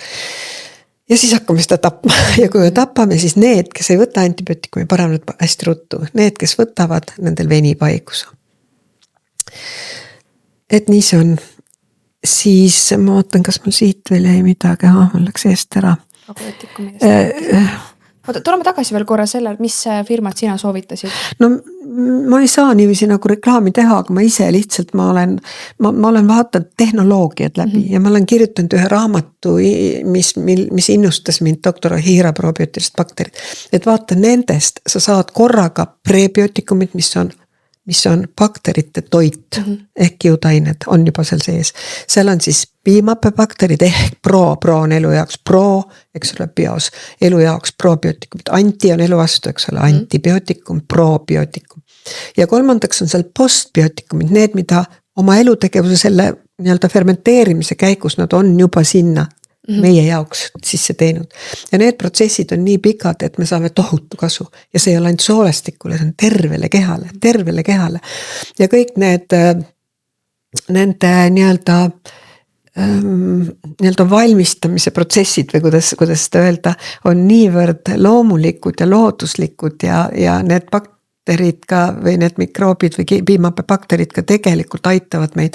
Seal ei ole nagu surnud või kuidagi kunstlikult ei ole juurde pandud kiudaineid või midagi, nad on ise seda kõike meie jaoks seal teinud, sest neile on sellised tingimused antud. Mõtlen, et kui inimene hakkab nüüd valima, mis probiootikuma osta võtta, ta peaks ikka natuke uurima, et mis koguses, kuidas toodetud. Jah, aga raske on ka sellest aru saada, sest maailmas pidi olema vähe neid tehaseid, aga tehastest tellitakse probiootilist, aga see doktor Ahira, tema poeg võttis üle, ta on ise surnud, ikkagi tegi tema oma teaduslikkusega, siis hakkas neid tegema ja ikka nad on ikka väga head asjad.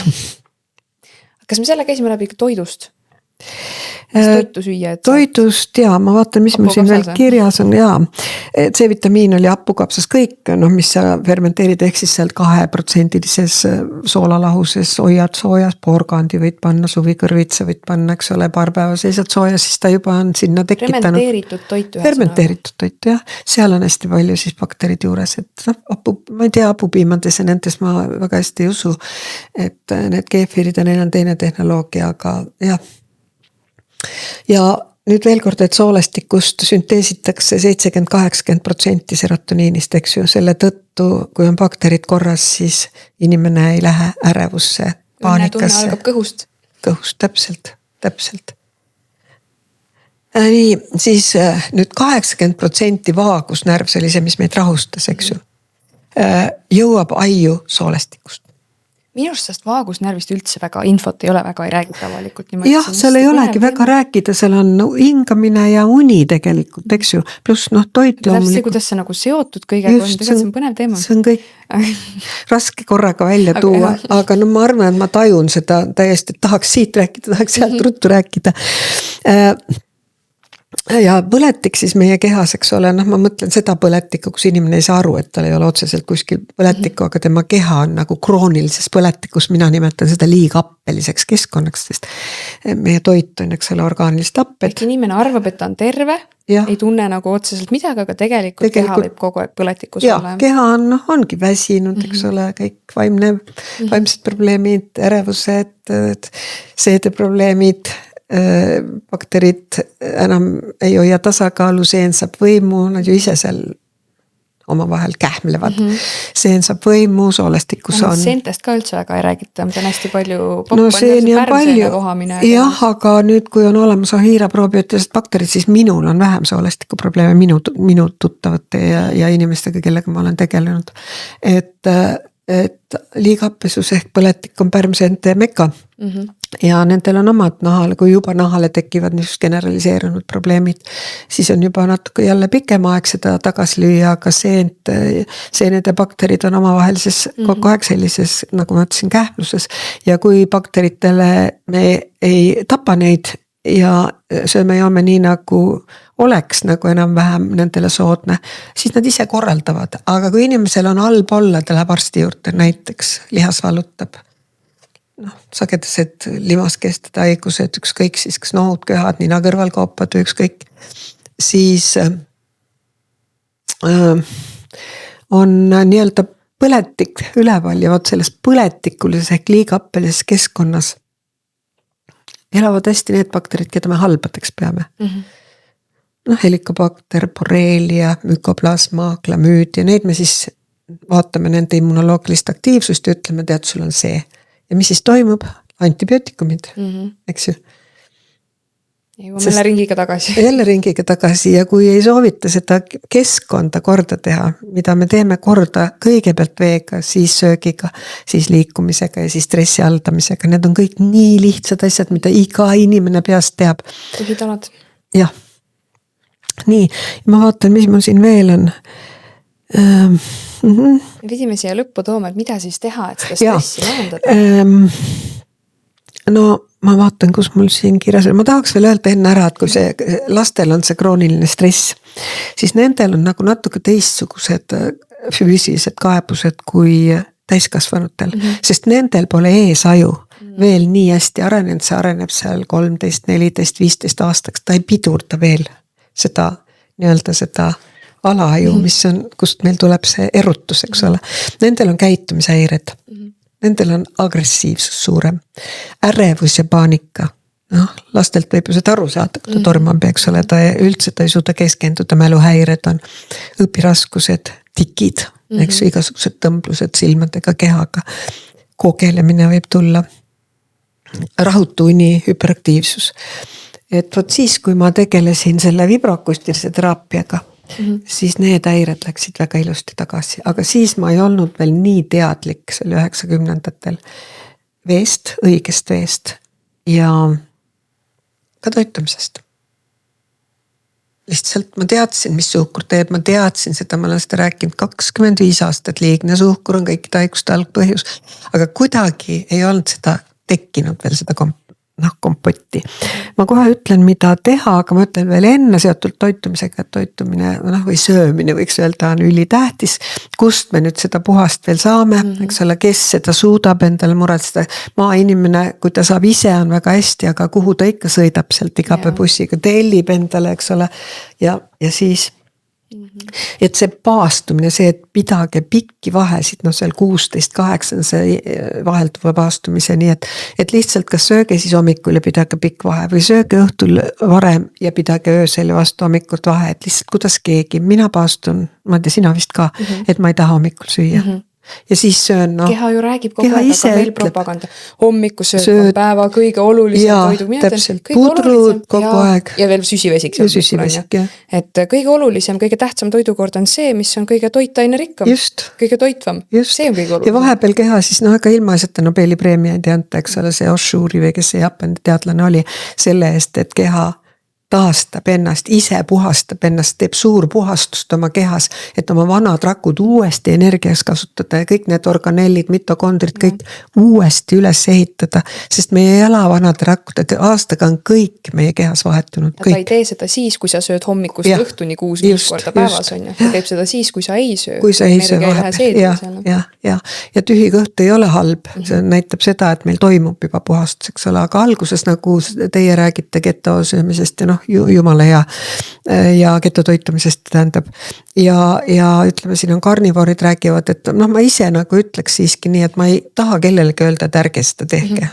Ma saan kõigest aru, mis räägitakse, see on keemiliselt jumala õige, aga ma ikkagi mõtlen veel seda, et loodus on andnud meile ka taimi ja kõik, et mina räägin alati katseta ja kuula oma keha.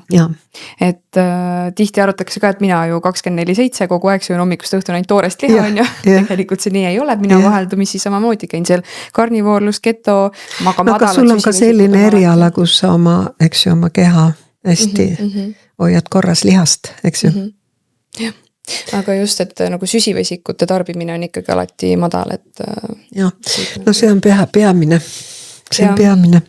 Oleneb ka, mis eesmärk selle toitumisega on, kas sul on vaja mingi terviseprobleem ravida? Kas sul on vaja teha mingit puhastust? Ja siis tulebki aru saada, mis sulle sobib. Ma ütlen, et mulle sobis taimetoitlus omal ajal, aga praegu ma söön lihtsalt harva süsivesikud nagu kommid, koogid, saiakesed on täielikult ära 3 kuud.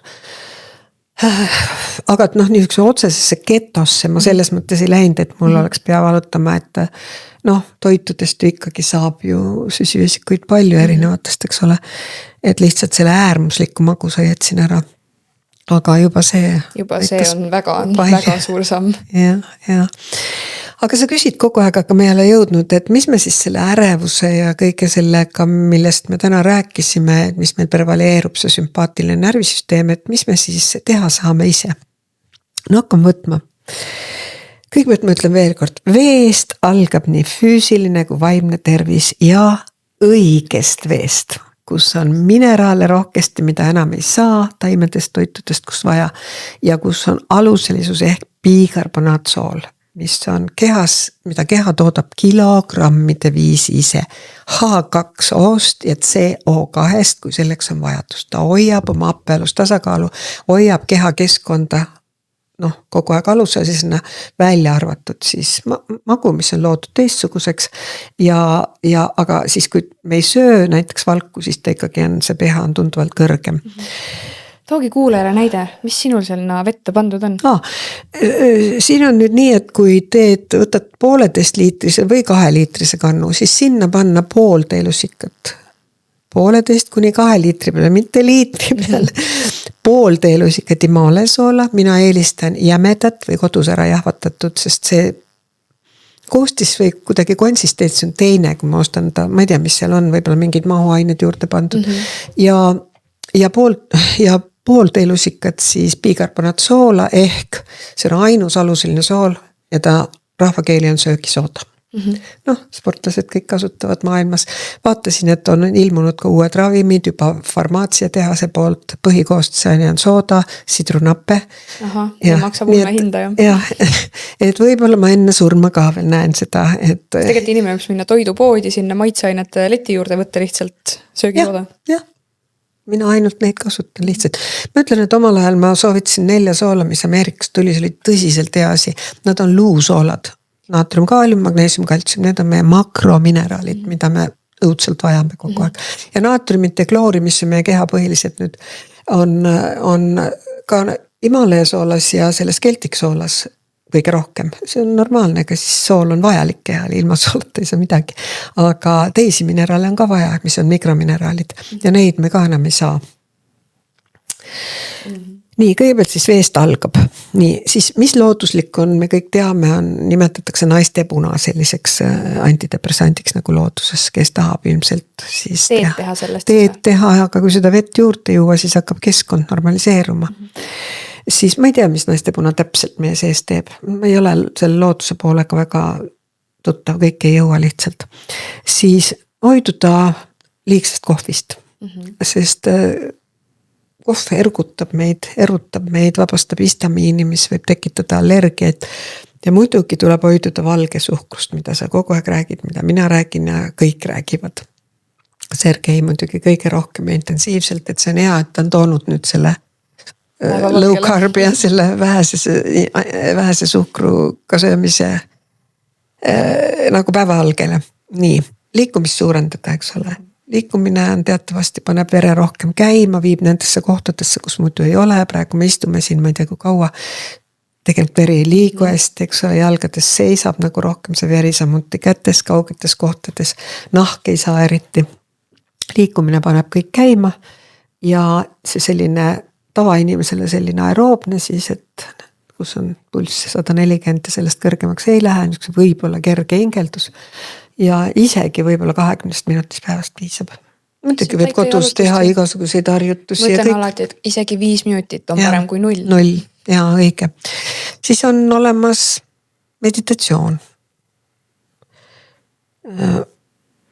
Meditatsioon on tegelikult teraapia, kus keskendutakse hetketunnetele. Siis söömine õigeks, eks nõelravi on näiteks üks Hiina meetod, eks ju. Siis kindlasti, mis on oluline, et kehas ei tekiks liigset tapestumist, on põletikuvastased rasvhapped omega-3, mida siis saaks, kui kalad oleks puhtad ja nii, siis rasvastest kaladest, sardiin ja ütleme lõhe. Aga praegusel ajal keeruline. Siis loomulikult B-gruppi vitamiinid. B-gruppi vitamiinid mina ise nagu väga ei armasta umbes võtta. Et aga pikaajalise kogemusega on selge, et B12 puudust on massiliselt, sest nii palju steriliseeritakse ennast ja kõike, sest nad on tsaanobakter ehk roiskbakter, mida me peame saama mullast käest, ükskõik bakterid on igal pool, et kogu aeg bakterid ju peseme. Et mina saan aru, et käsi võiks pesta siis, kui nad on mustad. Väga poppi alles paar aastat tagasi minu arust siiani paljudes kohtades see deso, käte desinfitseerimine. Need on siiamaani õudne. Aga nüüd ma lugesin täna kuskilt lehest, et deso ained keelatakse ära nüüd. Ohoh. Lugesin, kas see tõsi on, ma ei tea. ühesõnaga B-grupi vitamiinid on selles mõttes ülitähtsad, et nad on meie ensüümidele aktivaatoriteks, erinevad B-grupi vitamiinid. Ja igal ühel neist on oma toime, nii et praegu ma peast isegi ei oskaks iga vitamiini kohta niisugust täit infi anda, aga näiteks B3, mida toodavad bakterid meie kehas ja kui bakterid on vähe, siis ei ole, nad laiendavad veresooni, et hapnik saaks minna igale poole, kus on ka väiksed veresooned nagu nahas, näiteks kapillaarid, eks ole. Seda on tihti vähe, kui on palju saanud antibiootikumi ravi või kui ei sööta sellist toitu, kust saaks ikkagi neid kiudaineid neile toiduks. Nende toit on kiudained. Ma mingi mõtlema, mis sinu arvamus sellest on, et kui mõni inimene kuulab ja mõtleb, et mina toitun nii hästi, mina ei pea mitte midagi juurde võtma, mina saan kõik toidust kätte, aga kas ta päriselt ka sellest kahjuks seda meile kogu aeg propageeritakse, et kui me korralikult sööme, siis me saame, aga elu on näidanud, et ei ole. Me ei saa enam. See ongi see, et keskkond ei ole enam see, mis oli, ta on toksiline. Me saime vanasti kaevuveest ka kõik. Ma olen seda vist juba 3 podcastis rääkinud, et ma nägin 1989. aasta vett ühelt saarelt ja paar aastat tagasi nüüd samast kaevust. See on nagu öö ja päev. Seal ei ole bikarbonaate ehk aluselist aniooni enam sees. Mis ka meie mineraalvetes oli poes pandud. Praegu ilmus nüüd ka üks uus värska aluseline vesi suurelt peale kirjutatud. Et seda saabki aluseliseks teha ainult bikarbonaatiga ehk söögisoodaga. Muud võimalust ei ole lihtsalt. Et need asjad on muutunud, me ei saa öelda, et sööme mitmekesiselt. Loomulikult on meie noored praegu, eks ole, nii-öelda süsivesikute rikkal teedil just makaronid. Lihtsalt ma ei saa üldse aru, kuidas on võimalik makaroni iga päev süüa. Ma olen elus võib-olla endale 10 korda teinud, lihtsalt mul ei ole nende järgi vajadust. Aga muidugi kartulit ma söön, eks. Nii et mul ei ole nii, et ma olen nüüd absoluutselt ketol või nii, aga keto põhimõtteid ma kogu aeg rakendan. Tõenäoliselt lapsevanemad on hästi mures sellega, et mu laps ei söö mitte midagi muud kui ainult makaroni. Ma tean seda, see on õudne, see on ikka, kõik on nii äärmusesse läinud. Siis kõige tähtsam on biotiin, sellest ma alati räägin, see on ka B-grupi vitamiin ja see on B7. Biotiinist reklaamitakse palju, et teil küüned korda, juuksed korda, aga mitte ainult, see on kogu keha.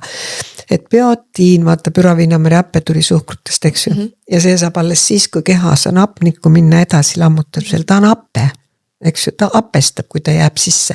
Ja kui ei ole biotiini, mis selle püraviinameri happe juhataks sinna niimoodi krepsitsüklisse, kus hapnik on ja saame lammutada ta tükkideks nii-öelda. Siis jah, nii et ta võib käia kõik targad arstid läbi, aga tal on nii kõrge happestuse tase, piimhappest, püraviinameri happest ja see läheb piimhappeks kohe, eks ju. Ja ta tüseneb, ta ei võta maha ja aru ei saa, mis on biotiin peale, D-vitamiin, biotiin ja kaalutõus võib olla seotud ka mingi konkreetse vitamiini puudusega. Absoluutselt. Iga asi on kehale vajalik, aga see ei ole nii kerge, täpselt aru saada, et on aparaate, kus me juba saame öelda, aga seal on vaja natuke teistsuguseid teadmisi kui nende vereanalüüside hindamisel. Seal on vaja biokeemiat tunda, miks ja seoseid luua, selles on asi. Just see seoste loomine, just see vitamiinide, mineraalide teemal minu arust on jälle hästi põnev ja selline teema, millest tavainimene ei ole teadlik on ja täpselt, mis vitamiini, millal, millega, kuidas, miks üldse võtta on ja. Inimesed söövad sisse rauda ja kui öeldakse, et raud on madal, see rauadepoo, ferritiin, eks ole, siis söövad rauda ja kaltsiumit ja jube kuulata tegelikult, et ikkagi keskkond määrab, kas nad nüüd saavad imenduda või ei saa, teine võimalus, kui nad ei saa näiteks rauda, jah, või kui ei ole C-vitamiini piisavalt, et hästi imenduks, või ei ole B12, et hemoglobiin langeb, eks ole, ja rauadepood jäävad vaeseks, et see otseselt veel ei ole hemoglobiini langus, aga see on depoo langus, et kui sul nüüd läheb vaja, siis sul on sealt vähe võtta.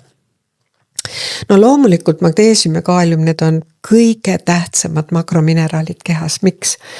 Sest ma rääkisin enne, et rakk on patarei ja naatrium kaaliumi vahetusel membraanil tekib elektriline potentsiaal. Kaaliumit ja magneesiumit kaotame me igasuguste stresside korral palju, aga nende vastast kaltsiumit ja naatriumit vähem. Ja kui meil nüüd on magneesium, magneesium on, tal on terve raamat välja antud Dr. Caroline Dean, eks ole, et neid ioniseeritud vorme saab ka osta kontama.ee leheküljelt ja kaalium, kui kaaliumit ei ole, ei saa rakk töötada lihtsalt naatriumil ei ole tasakaalu vastas kaaliumit, üks liigub rakust sisse, teine rakust välja, tekibki elektriline potentsiaal. See on füsioloogia. Ja lõpuks veel D-vitamiin, mis ma alati ütlen juurde, sest mina olen näinud ikka D-vitamiiniga tohutult häid tulemusi. Aga edasi, mida siis psühhiaatrias pakutakse, on kognitiivkäitumislik teraapia. See on tegelikult vestlusteraapia. Mida me tunneme, mõtleme, kuidas tegutseme, inimese lahti rääkimine. Tai chi, Hiinast pärit aeglaste liigutustega harjutused. Siis Gret Rosin-Pind, ma olen propageerinud palju koputusteraapiat. Mina koputan tihti õhtut ennast, kui ma tunnen, et midagi väga häirib. See on siis nagu akupunktuuripunktide mõjutamine koputuse teel. Ja siis meditatsioon, mis ma ütlesin, et see on siis teraapia, kus me keskendume hetketunnetele. Ja nüüd veel ma ütlen, et kui me oleme, et kui eesaju on kahjustatud elu jooksul, nagu me rääkisime, siis nõrgeneb pidurdusprotsess ürgajule ja ka mälukeskusele. Ja nüüd see mälu, mis meil siin alateaduses, kuhu kõik meil need mälestused noorusest on kogunenud, hakkavad rohkem pinnale tõusma, ehk siis vana inimene hakkab oma noorusest rääkima rohkem, ta elabki selles vanas. Ja nii see on. Mina näen seda ise, ma kunagi ei arvanud, et ma nii vanaks saan, et ma hakkan niiviisi mõtlema ja on. Ja nüüd ma ütleks viimase lause, et alateaduse mustrite muutmise võime on meis endas kõigil olemas. Et ei pea kuskile kabinetti minema ja seda uurima hakkama, vaid tuleb vaadata enda sisse. Neid, mis me lugesime siin ette, eks, mida ta valib endale ja mitmeid asju. Aga loodus ongi andnud inimesele võime oma emotsioone väliselt varjata, aga keha ei peta. Et minu jaoks nagu oleks kõik. Suur aitäh, Riina. Aitäh sulle ka. Podcasti eest. See lõpulause, ma arvan, et võiks igaühele siit meelde ja kõrvu jääda. Aitäh sulle!